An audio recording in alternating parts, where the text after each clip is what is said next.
அஞ்சல் இன்சான் தான் அஞ்சல் அலிஃப் நூன் சீன் அலிஃப் நூன் இன்சான். அல்லாஹ் எத்தனை அஞ்சல்? அஞ்சலுக்கான உடலுக்குள்ளே ஒரு அன்னம் இருக்குது, இன்னொரு ஓல்டு அப்படின்னு ஒரு பெரிய கைது. இன்சான் என்ற இந்த உடலுக்குள்ளே உடலை அதற்குள்ளே இயக்கக்கூடிய உயிரை அல்லாஹ் என்ற அஞ்செழுத்துறை அவன் படைத்தார். அஞ்செழுத்தான உடலை அஞ்செழுத்தான ஒருத்தன் படைத்தார். படைத்த அல்லாஹ் தனக்குள்ளே இருக்கக்கூடிய சிவாத்துகள், ஞானங்கள், சிறப்பு தன்மைகள் அத்தனையும் இன்சானுடைய உடலுக்குள்ளே வைத்தார். அதற்கு அடையாளமாக 3 எழுத்தை கொண்ட ஒரு ரோஹ் என்பதை உள்ளே வைத்தார். ரோஹ் என்பது உயிர். அது முதல்ல இல்லாமல் இருந்துச்சு, வெளியே கிடையாது. வல்லதா அல இன்சான் ஹீனம் மினல் லம்மை ஷைஅன் மஸ்கூரா என்று சொல்லுகிறார். ஒரு பொருள் என்று கூறப்படாத ஒரு நிலையில் இருந்த நிலையை மனிதனுக்கு தெரியாதா என்று வல்லதா அல இன்சான் ஹீனம் மினல் காலத்தில் ஒரு காலம், ஒரு நேரம் வரவில்லை அவனுக்கு. எந்த பொருள் என்று கூறப்படாத நிலையில் அவன் சொல்ல முடியாது. உடல்ல எந்த ஒரு அணுவும் கிடையாது, உயிரில் ஒரு அணுவும் கிடையாது, எதுவுமே தான் சொன்னான். இதுக்கு மேல சாதத்தில் ஆதம் என்று சொல்றாங்க, இல்லாத நிலை, முதல்ல இல்லை, ஒண்ணுமே இல்லை. பிறகு அந்த ரூஹ் என்பதை மட்டும் படைத்தார். அதுக்கு மேல சாதத்தில் உயிர் என்பதாக சொல்றாங்க, வெளியே வந்த நிலை. ஏன் அப்படி உண்டாக்குனா இல்லாதத என்று கேட்டால், தன்னை பற்றி தெரிந்து கொள்வதற்காக, அல்லாஹ் அவனை பற்றி நாம் தெரிந்து கொள்வதற்காக, ரூஹ் தெரிந்து கொள்வதற்காக. முதல்ல ரூஹ் தெரியும். அல்லாஹ் சொன்னா யார் படைத்தாங்க? இல்லாமை என்ற நிலையில் இருந்து இருக்கின்றவை என்ற நிலைக்கு அல்லாஹ் அந்த உயிரை கொண்டு வரும். அது அப்படியே இருந்துச்சு. எவ்வளவு நாள் இருந்துச்சு? எந்த உடலுக்குள்ளே அந்த ரூஹ் செலுத்தப்படுகின்றதோ அந்த உடல் படைக்கப்படுவதற்கு 2000 4000 வருஷத்துக்கு முன்னாடி அந்த உயிர் உண்டாக. என்னுடைய உயிர் என்னுடைய உடலுக்குள்ள இருக்குன்னா உடல் உலகத்துக்கு வந்து 70 வருஷம். ஆனா ரூஹ் வந்தது உடல் படைக்கப்படுவதற்கு 2000 4000 6000 பல விதமான கருத்துக்கள் இருக்கு. அவ்வளவு முன்னால் படைக்கிறாங்க. ஏன் அவ்வளவு முன்னால் படைக்கிறது? உடலை படைக்கும் போது வீட்டை படித்து உள்ள விட வேண்டியது என்று கேட்டால், இந்த உயிர் தான் முக்கியம், ரோகு தான் முக்கியம், முதன்மையான அல்லாஹ்வுடைய சிபாத்துகளை தாங்கிக் கொள்ளக்கூடியது, அல்லாஹ்வுடைய அற்புதங்களை வெளிப்படுத்தக்கூடியது உடல் அதற்கு காரணமாக இருக்கிறது. இரண்டாவது ஆரம்பம் கொஞ்சம் வெளியே வந்துச்சு. வெளியே வந்து 2000 வருஷத்துக்கு பின்னால் ஆகிறதால உடலை படைச்சது நமக்கு தெரியும். கர்ப்பத்திலே உருவாக அதற்கு பிறகு உடலை படைத்தவுடன் 2000 வருஷம் 4000 வருஷத்துக்கு முன்னால் அந்த ரோகை உடலுக்குள்ளே செலுத்தினார். இதற்கு மேல் காலத்து அன்றும் என்பதாக ஒரு தொடர்புடைய இல்லாமல் இருந்து உருவாக்கி ஒரு உறவையாக தயார்படுத்தி இந்த உடலுக்கும் உருவுக்கும் உறவை அந்த உறவு முறைக்கு பார்த்தீங்கன்னாலும் அது உடலோடு சேர்த்து இருக்கக்கூடிய நிலை, அதுதான் ரொம்ப குறிஞ்சதா முகமையானதாக இல்லாமல் இருந்துச்சு. அந்த காலமே தெரியாது. அவ்வளோ வெளியே வந்துச்சு 2000 4000 6000 8000. ஆனால் நீண்டார் உடலுக்குள்ள ரூஹெல்லாம் அந்த செலுத்தினா தாய்மை கர்ப்பத்தில் 4வது மாதம். அதுலேருந்து இது வரைக்கும் நான் இருந்துருக்கேன். நீ நாளைக்கு நான் அடுத்த நேரமாக அடுத்த நிமிஷமாக அடுத்த நேரம் தெரியாது. இந்த உடலுக்குள்ள அந்த ரூஹ தொடர்பு கொள்ளக்கூடிய கால அளவு 60க்கும் 70க்கும் சொன்னார். கால உண்மதி 60 வருஷம் 60க்கு 70 கிடையாது. அதை தாண்டி செல்லக்கூடியவர் ரொம்ப கஷ்டம். இவங்க குறைந்த கால அதுக்கு பின்னால் பாருங்க, ரோகு போயிடுது. ரோகுடைய இடத்துக்கு போயிடுது. ரோகு அழிந்து கிடையாது. பிறப்பு என்பது சில பொருள்களுக்கு பிறப்பு மற்றும் இறப்பு கிடையாது. ஒரு 3 பொருள் சொல்லுவாங்க. மற்ற எல்லா பொருள்களும் பிறக்கும், வாழும், உழவும், அழியும். எல்லாம் நட்சத்திரங்களை பற்றி பிரமாண்டமான கோலங்களை பற்றி எழுதப்படும் அறிவியல் எழுதுவார்கள். எவ்வளவு பெரிய பிரமாண்டமான நட்சத்திரமாக இருந்தார்கள். சூரியன் என்கின்ற இந்த பூமியை போல பூமி 40,000 கிலோமீட்டர் சுற்றளவு, இதை போல 1,60,000 மடங்கு பெருசு சூரியன். பூமியை போல 1,60,000 மடங்கு பெருசு. சூரியனை போல லட்சக்கணக்கான மடங்கு பெருசு கோலங்கள் எல்லாம் இந்த அண்டவெளிகள். எவ்வளவு பெருசா இருந்தாலும் அதற்கு பிறப்பும் உண்டு, வளர்ச்சி உண்டு, அழிவும் அழிவு எல்லாமே சொல்லுக்கான அலையப்பார் எல்லாம். ஆனால் 3 பொருள் படைக்கப்பட்டதோடு சரி, பிறப்போடு சரி, இறப்பு கிடையாது. ஒன்று ரோஹ், மனிதனுக்குள்ளே இருக்கக்கூடிய ரோஹாயிருந்தாலும் சரி. ஏன்னா ரோஹ்ல பல வகை இருக்குது. ரோஹ இன்சானி, ரோஹ ஹைவானி, ரோஹ ஷைத்தானி என்னெல்லாம் சொல்லணும். எந்த ரோகா இருந்தாலும் சரி, படைக்கப்பட்டதோடு சரி, அதுக்கு அழிவு கிடையாது. சொர்க்கம் நரகம் படைக்கப்பட்டது ரோஹிதத்தின் புத்தகத்தை ரோஹிதத்திற்காக அப்படின்னு அது அழிக்கப்படுவது. பிறப்புக்கு உரிய பொருள்களிலே 3 பொருள்களை தவிர எல்லா பொருளும் அழிக்கப்படாத அற்புதமான ஒரு ரூபையெல்லாம் சொர்க்கங்கிறது. இந்த ரூபோ, இந்த உடல் எல்லாம் சேர்ந்த ஒரு கலவை இருக்க, இது வாழ்விடமாக மாற்றாக இந்த சொர்க்கத்தை நல்லது நல்லதாக அங்கிருக்கிறவர்கள். ஆனால் ரூபு இருக்கிற தேவை, அதாவது அல்லாஹ்வின் பார்த்திலிருந்து அவனுடைய சிபாத்துகளை தாக்கி இருக்கக்கூடிய ஒரு அற்புதமான துறை.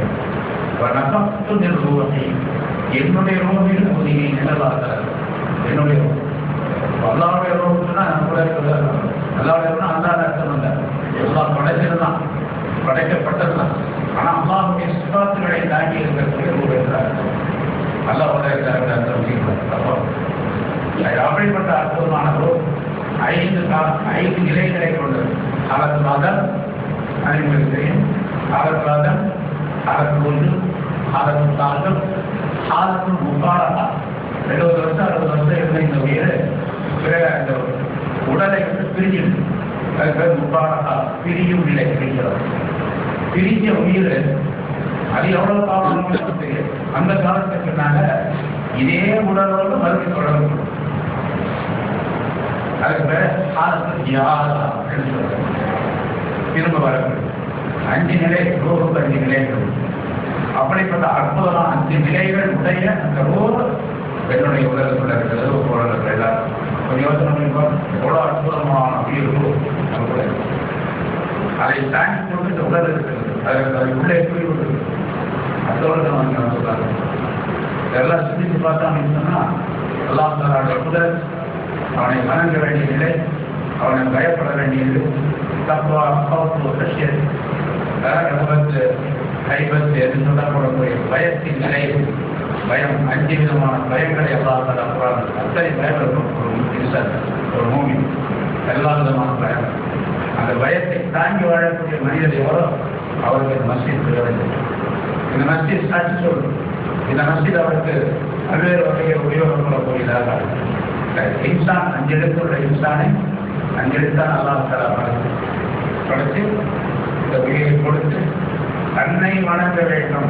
வணங்குறதில்லை, தெரியவில்லை. தெரிஞ்சதுனால்தான் வணங்குறது, தெரியாம வணங்குறது. அல்லாஹ் யாரும் தெரிஞ்சுதான் வணங்கும். எனக்கு தெரியாத இருக்கிறது அவரை நான் வணங்குறேன் அப்படின்னு சொல்ல முடியாது. பொம்மாக்கெல்லாம் போட்டீங்கன்னா அவர் இருக்கு இல்லாத யாவதும் இந்த 1900 கேட்டிருப்பீங்க. அது அவனை வணங்குவதற்காக இல்லாத யாரும் அவர்கள் வணங்குவதற்காக வேண்டியது வேறு எந்த நோக்கத்திற்காக வேண்டியும் இங்களையும் இன்சாமின் வழி படைக்கிறதை சொல்ல யாவதும் அப்படிங்கிறது முப்பசி சொல்லக்கூடிய அர்த்தம் யாரை போல் என்னை அறிவதற்காக வேண்டி அறிஞ்ச பின்னால்தான் அதுக்காக பின்னால்தான் அதுக்காக பின்னால்தான் அதுக்காக மண் பரவு மகள் பரவு ஒரு தேவை கேட்பாங்க. மறுபுறம் அவர்கள் ஒரு பரலை செய்வதற்கு முன்னாடி இன்னொரு பரலை இருக்கிறது அதேதான் அப்படின்னு கேட்டால் அது அயல்மை. அந்த அயல்மை தான் யாபுதூர் என்ற வார்த்தையில் அல்லாஹ் தஆலா குறிப்பிடுகிறது. அல்லாஹை பற்றி தெரியவே அல்லா யார் நிறைய விளக்குகள் அல்லாஹ் தான் அங்கே இருக்கா வானத்தில் இருக்கா பூமியில் இருக்கா அங்கே இருக்கா எங்கும் நிறைந்தான் அப்படின்லாம் சொல்லுவாங்க. விளங்கிட்டு யாரும் விளங்கின பின்னாலே ஜஸ்பாத் வணக்க வழிபாட்டுக்கு நம்ம வந்தோம் அப்படின்னு சொன்னால் அது ரொம்ப அற்புதமாக இருக்கும், ரொம்ப ஆனந்தமயமான வணக்கமாக இருக்கும். அப்படிப்பட்ட அற்புதமான விளக்கத்தை மனித மூளையிலே காலத்தில் ஏற்றி வைத்திருக்கிறது. மனித மூளை, மனிதனுடைய மூளை இருக்கின்றதே ஒரு பெரிய தலைமை செயலகம் என்பதாக சொல்லுவார். ஒரு நாட்டில் அது உலகத்தில் ஒரு தலைமை செயலகம் இருந்து எப்படி நாட்டையும் நாட்டு மக்களை இயக்கிக் கொண்டு வருகின்றது அது ஒரு மனிதனுடைய மூளை, மனிதனுடைய உடல் உயிர் அத்தனை இயக்கிக் கொண்டிருக்கக்கூடிய ஒரு கேந்திரம், அற்புதமான இடம். அந்த அற்புதமான இடத்தை இலவசமாக தந்தது. நான் ஒரு மனிதனாக பிறக்க வேண்டும் என்று அப்ளிகேஷன் போட்டு நான் மனிதனாக பிறக்கிறேன் இலவசமாக. அதே மாதிரி நான் முஸ்லீமாக இருக்கணும் அப்படின்னு ஒரு அப்ளிகேஷன் போடல, முஸ்லீமாக ஆக்கி நான் ஒரு மூமினாக இருக்கணும். முஸ்லீம் என்பதை விட மூமின் ரொம்ப உயர்ந்த அந்தஸ்து, இஸ்லாம் என்பதை விட ஈமான் ரொம்ப உயர்ந்த அந்தஸ்து. ஈமானை நான் கேட்டு வாங்கவில்லை, அல்லாஹ் தஆலா கொடுத்தாங்க. அதுக்கு பின்னால ரயில்வே கொடுத்தார், கேட்கல அவனா கொடுத்தான், முயற்சி செஞ்சா கொடுத்தான். அதற்கு பின்னால் அமல் செய்யணும், அவரை அவன் தான் இலவசமாக கொடுத்தான். எல்லாவற்றையும் அவன் தான் இலவசமாக கொடுத்தான். ஆம்பளை பொம்பளை எல்லாத்தையும் ஜகபதி மஞ்சா இனாத்தா ஜகபதி மஞ்சா பொம்பளைங்களை எல்லாத்துல இலவசமாக கொடுக்குறான், ஆண்களையும் இலவசமாக கொடுக்குறான். ரெண்டு பேர் ரெண்டு இல்லாமல் ஆகின சில பேருக்கு ரெண்டையும் சேர்த்து கலந்து கொடுக்குறான் என்று விபத்து என்ற வார்த்தையை எல்லாம் சொல்லுது. நன்கொடையாக வழங்கி அல்லாஹ் கொடுக்கறதுலாம் நம்ம கேட்டதாக இலவசமாக கொடுக்கணும். ரசூலுல்லாஹி ஸல்லல்லாஹு அலைஹி வஸல்லம் அவர்களே அப்படித்தானே, அவங்களே இலவசமாக கொடுக்கப்பட்டிருக்கிறது. ரஹ்மத்துன் முஹதாத்துன் என்று சொல்லியிருக்கார். நான் உங்களுக்கு இலவசமாக ஹதியாவாக வழங்கப்பட்ட ரஹ்மத், வெறும் ரஹ்மத் அல்ல, ஹதியாவாக வழங்கப்பட்ட ரஹ்மத் என்று சொல்லியிருந்தார். அப்படிப்பட்ட நமக்கு கொடுக்கப்பட்ட எல்லா பொருட்களும் ஹதியாவாக வழங்கி இருக்கிறது. அதை நாம் கவனிக்கிறோம். நேரம் நீண்ட நேரமாக நேரம் நிறைய ஆஸ்பத்திரி கேன்சர் தான் ஃபோன் பண்ணி கேன்சர் நிறைய டெஸ்ட் இருக்கு. என்ன பண்ண அதுலேயே அவங்க நேரம் நான் நீண்ட நேரம் சொல்ல முடியல, நிறைய பேசி சொல்லுங்க. அது அடுத்து வரக்கூடிய ரொம்ப 2 மாதம் எல்லாம் வாய்ப்புலாம் ரஜப ஷாபான் அந்த ரமலானை சொன்ன முறைப்படிக்கு மனிதனுடைய உடல் உயிர் ரெண்டுமே புனிதப்படுத்தப்படுவதற்காக வேண்டி, புனிதம் அடைவதற்காக பயன்படுத்தப்படுகிறது. நான் முதல்ல சொன்ன உலகத்துல அல்லாஹ் மட்டும்தான் இருந்தான், அது எங்க இருந்தாலும் தெரியாது. கருத்தமா புரியா சொல்லிருந்தேன் அப்படின்னு ஒரு கவிதை சொல்லப்பட்டிருக்கிறது. நான் மறைக்கப்பட்ட மறைப்பொருளாக இருந்தேன், மறைக்கப்பட்ட மறைப்பொருளாக இருந்தேன். ஒரு அணு கூட கிடையாது அல்லாஹ்விடத்தில் அனுமதி அந்த மாதிரி நிலையில. இப்போ அகலத்து அனுபவராக படைப்புகளை எல்லாம் படைத்து என்னை பற்றி அந்த படைப்புகள் தெரிந்து கொள்ள வேண்டும் என்று விரும்பினேன். படைப்புகளை படைத்தேன் என்று அல்லாஹ் சொல்வதாக இருக்கிறது. இப்போ படைப்புகளை படைத்தவர்களின் நோக்கம் அல்லாஹ்வை விளக்க வேண்டும் என்பதற்காக வேண்டித்தான். முதலாக படைத்த படைப்பு வானங்கள், பூமி, மற்ற கோணங்கள் இவையெல்லாம் படைத்தார். அடுத்து அதில் இருக்கக்கூடிய பொருள்களை எல்லாம் படைத்தார். சூரியன், சந்திரன், நட்சத்திரம், அது எல்லாத்தையும் படைத்தார். எல்லாத்தையும் படைத்தார். படைத்த பிறகு மலக்குகளை படைத்தார். வணங்குறதுக்காக அடுத்த படைத்தார். மலக்குகளை ஒளியினால் நூறினால் படைத்தார். மலக்குகள்லாம் படைத்து முடிக்க பிறகு சைத்தான் நம்ம படிக்கிறோம். மிருகங்களை படைத்தார். மிருகங்கள், கடல் வாழ்கிறார்கள், இதெல்லாம் படைத்த தலைவர்கள். மிருகத்துக்கு பிறகு சைத்தான்கள் ஜின்களை படைத்தார். ஜின்களை நாம் எப்படி இப்பொழுது வாழ்கின்றோமோ இதை போட்டு பூமியில அவர்களை வாழவிட்டார். அநியாய நன்றியை செஞ்சாங்க. சொன்னதை கேட்க மாட்டேங்க, எல்லாத்தையும் அழிச்சான். அந்த இப்லீஸ் அப்படின்னு வந்து தலைவனாக இருக்கான். அபுல் ஜான் என்பதாக சொல்லப்படுவான், ஜின்களுடைய தலைவர். அவன் தவறா செஞ்சான். காரணம் மேல ஒரு நாள் நடந்துக்கிறேன் கூட எடுத்தோம்னா சரியா தெரியாம நாசம் சரி அவனையும் அவனை சாப்பிட சிலவரை விட்டுட்டார். எல்லாத்தையும் அழிக்கப்படாத அவர்களை காடுகளிலும் மலைகளிலும் கடல் ஓரங்களிலும் தூக்கி எறிஞ்சான். இதெல்லாம் நீங்கள் வசிக்கணும் அப்படின்னு சொல்லிட்டு அந்த இங்கிலீஷ் தலைவனுக்கு அவன் மட்டும் அவன் பெரிய அறிவாளியாக தான் மாணவர்களுக்கு கொண்டு போயிட்டான். சரி அங்கே மதங்களுக்கு பாடங்கள் கொடுத்தான் அப்படின்னு வரல நிறைய. இப்போ கடைசியாக இருக்காது படைக்கப்பட்ட பொருள்களிலே உயிரினங்களிலே பொருள்களிலே கடைசியாக படைக்கப்பட்டது இன்சான். மனிதனை படைச்சவனாக இருந்தாங்கன்னா இந்த வானங்கள் பூமி படைச்சா பாருங்க, அதனுடைய சத்து சாரங்கள் எல்லாத்தையும் மனிதனுடைய உடலுக்கு. ரெண்டாவது மலக்காக படைச்சா பாருங்க, மலக்காணியத்தில் சொல்லப்படக்கூடிய வணக்க வழிபாடுகள் மட்டுமே கொண்ட ஒரு தன்மை மனிதனுக்கு உள்ளது. மூன்றாவது மிருகங்களை படைச்சா பாருங்க, அதுக்கு வேற என்ன சாப்பிடுறது, கொலாத்துறது, தூங்குறது, உலகத்தை பெறுறது, அதுதான் இருக்குமா. அதையும் மனுஷன் உள்ள வச்சு அவரை சைத்தான பச்சாங்க, சைத்தான் மூட உள்ள வச்சாங்க. இப்போ மனுஷன் தச்சு என்ன இருக்குன்னு கேட்டா, முதல்ல வந்து மலக்காணிய மலர்களுடைய தன்மை, ஹைவானி மிருகத்தன்மைகள், சைத்தானிய சைத்தானுடைய தன்மை. மலக்காணியல் என்று சொல்லப்படக்கூடிய மலர்களுடைய தன்மைகளை பரிபூர்ணமாக எடுத்துக்கொள்ள வேண்டும். தான் மிருகம் ஹைவானியத் என்ற தன்மைகளை எதை விட வேண்டுமோ அதை விட்டு, எதை எடுக்க வேண்டுமோ அதை மட்டும் எடுத்துக்கொள்ள வேண்டும். விடப்பட வேண்டியவை நிறைய இருக்கின்றன, கொல்லப்பட வேண்டிய தள்ளப்பட வேண்டிய நிறைய இருக்கின்றன, கொல்லப்பட வேண்டிய நிறைய இருக்கிறது. கொல்லப்படக்கூடியவற்றை கொண்டு தள்ளப்படவற்றை எல்லாம் தள்ளி, அதாவது மிருகங்கள் அதுக்கு வந்து கல்யாணம் பண்ணும், அதாவது நிகாரம் செய்யும், உறவுக்கு முறை கிடையாது, நமக்கு முறை. அந்த முறையில இல்லாத நிலையை விட்டு முறையுடைய நிலையை எடுத்து அது சாப்பிடணும். அறாதமாக கிடையாது, நமக்கு ரெண்டு உண்டு, அறாதமாக இது மாதிரி நிறைய வித்தியாசங்கள் இருக்குன்னா செய்ய வேண்டியதை செய்ய வேண்டும், செய்யக்கூடாது ஹைவானி. மூன்றாவது சைத்தானியம் இருக்கின்றத சுத்தம். ஒரு சைத்தானிய ஒரு வேலை எல்லாத்தையும் கொண்டுட்டா இப்போ மலக்கானியல் என்பதிலிருந்து நூறானியத்து நிரம்பமாகி அந்த நூறானியத்தை இன்னும் அதிகமாக உருவாவதற்கு சைவானியத்துடைய சில தன்மைகள் தேவைப்படுகின்றன, அவற்றை நிரம்பமாகிறது. அதற்கு சைத்தானை முழுமையாக விட்டு சைத்தானியத்தை விட்டுவிட்டு இன்சானியத்துடைய கோலத்தை வாழ ஆரம்பித்து விட்டால் மனிதன் மலக்குகள் அல்ல, மலக்குகளை விட உயர்வார்கள். அல்லாஹ்வுடைய சன்னிதானத்துக்கு நெருங்கி. அதான் மேராஜுடைய தத்துவம். அஸ்ஸலாத்து மேராஜ் முஃமினி என்று சொல்வதை தத்துவம்.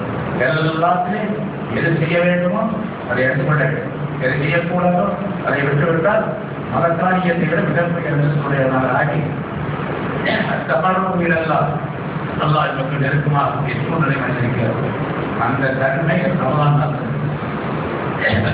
வந்தால் நோன்பு வைக்கிறோம்.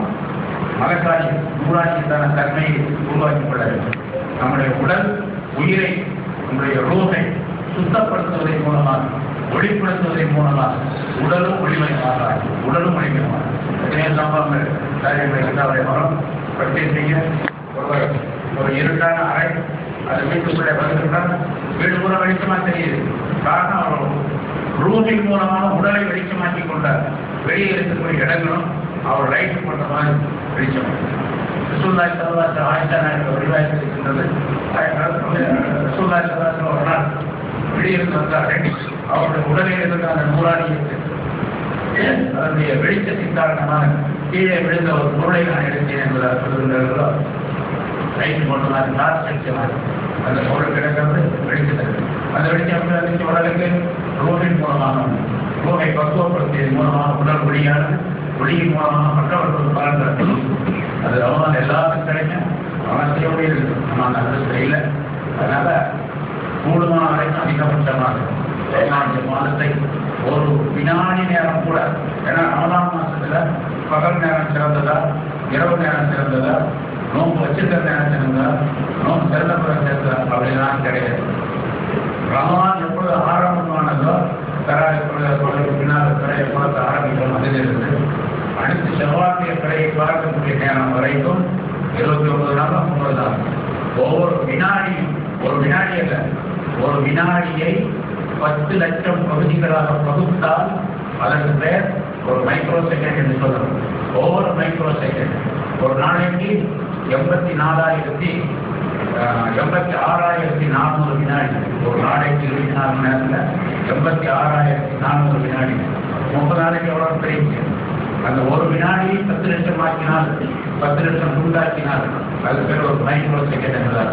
ஒவ்வொரு மைக்ரோ செகண்டும் ரமலான் மாதத்தில் நமக்கு அல்லாஹ் தஆலா கொடுத்திருக்கக்கூடிய மிகப்பெரிய அற்புதமான முறை. அதை நடுவர்களக்கூடாது, தவறவிடக்கூடாது. எல்லா நேரங்களையும் பயன்படுத்த மற்ற காலங்களிலே இருப்பதை போன்ற நினைவே வரக்கூடாது. ரமலானை ஸ்பெஷலாக நாம் நேரத்தை அமைத்துக் கொண்டு நாம் வாழ்கின்றோம் என்ற நிலையில் இருக்க வேண்டும். நான் மட்டுமல்ல, என்னுடைய குடும்பத்தில் இருக்கக்கூடியவர், நான் ஒரு முதலாளி என்று வைத்துக் கொண்டால் எனக்கு கீழே வேலை பார்க்கக்கூடியவர்கள், நான் ஒரு தொழிலாளி என்று சொன்னால் எனக்கு மேலே இருக்கக்கூடிய முதலாளி, என்னுடைய குடும்பத்தினர், மனைவி, மக்கள், உற்றார் உறவினர் எல்லோருமே என்னை போன்று அல்லாஹ் மதத்தில் ஆக வேண்டும், என்னை போன்று சுகம் பெற வேண்டும், என்னை போன்று அருள் பெற வேண்டும். ரமலான் கிடைக்கப்படக்கூடிய கிட்டத்தட்ட ரமலான் அப்படின்னு எடுத்துக்கிட்டீங்கன்னா ஒரு 40 விதமான பாக்கியங்கள். அதே மாதிரி நோன்பு அப்படின்னு அதில் ஒரு 45-50 விதமான பாக்கியங்கள் அதில் சொல்லப்பட்டது. அத்தனையும் பெற வேண்டும் என்ற எண்ணத்திலே வருகின்ற ரமலான் மாதத்தை பயன்படுத்தக்கூடியவர்களாக வேண்டும். அதற்கு காரணமாக எங்கள் மஸ்ஜிதில் நிரப்பமான ஆட்சி வைப்பாக நமக்கு அதற்குரிய பாக்கியத்தை செல்வதை, செல்வாக்கு நல்ல எண்ணங்களை உடல் பிறகாலத்திற்கு அனைத்தையும் அல்லாஹ் தஆலா தந்தருமான முடிக்கிறேன்.